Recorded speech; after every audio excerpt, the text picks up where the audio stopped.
ઓમ સાંઈરામ મિત્રો. દૈનંદિન સાંઈ બોધ 9 ફેબ્રુઆરી. આગળવાળો શ્રીમંત બુટીનો બંધાયો અમાપ પૈસા ખર્ચીને, દેહ પણ બાબાનો ત્યાં જ વિસામો, સાર્થક થયું ખર્ચેલા પૈસાનું. દીક્ષિતનો વાડો બંધાઈ ગયા પછી શેરડીમાં શ્રીમંત બુટીનો વાડો પુષ્કળ પૈસા ખર્ચીને તૈયાર થયો. એ જ ઇમારતમાં બાબાનો નશ્વર દેહ અંતિમ વિસામો બન્યો. બુટીએ ખર્ચેલા પૈસા સાર્થક થયા. જ્યાં શેરડીમાં પહેલાં એક પણ વાડો ન હતો, ત્યાં હવે 3 વાડા થયા.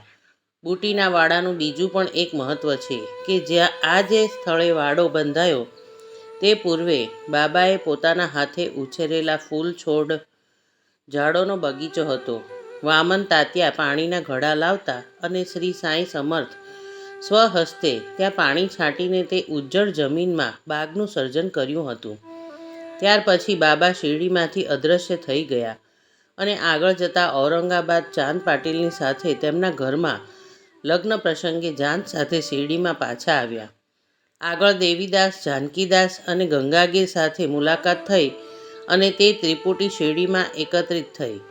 મોહમ્મદુદ્દીન સાથે કુસ્તી થતી, મસ્જિદમાં વસ્તી થઈ. બાબા સાહેબ ડેંગળે સાથે પ્રીતિ વગેરે ઘટનાઓ બની. ઔરંગાબાદ જિલ્લામાં ધૂપખેડા નામના ગામમાં ચાંદ પાટીલ નામનો એક ભાગ્યવાન મુસલમાન હતો. તે ઔરંગાબાદ પ્રવાસ ગયો હતો તે વખતે તેની ઘોડી ખોવાઈ ગઈ અને 2-3 મહિના થઈ ગયા છતાં તેની કોઈ ભાળ મળી નહીં.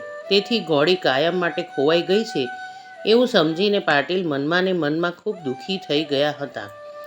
ઘોડી પર બેસવાનું જીન ખભે નાખીને ઘરે પાછા ફરવા માટે ચાલવા માંડ્યું. ઔરંગાબાદથી 4-4.5 માઇલ તે આગળ નીકળી ગયા ત્યારે માર્ગમાં એક આંબાના ઝાડ નીચે બેઠેલા સાંઈ તેમણે જોયા. બાબાના માથે ટોપી હતી, શરીર પર કફની અને કાખમાં દંડો હતો. તેમણે તમાકુ ચોળીને ચીલમમાં નાખીને તેના ઉપર અંગારા ભરવાની તૈયારી કરી હતી.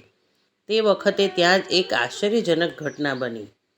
સર્વજ્ઞ તું સાંઈનાથ, વસતી તારી બધાના હૃદયમાં.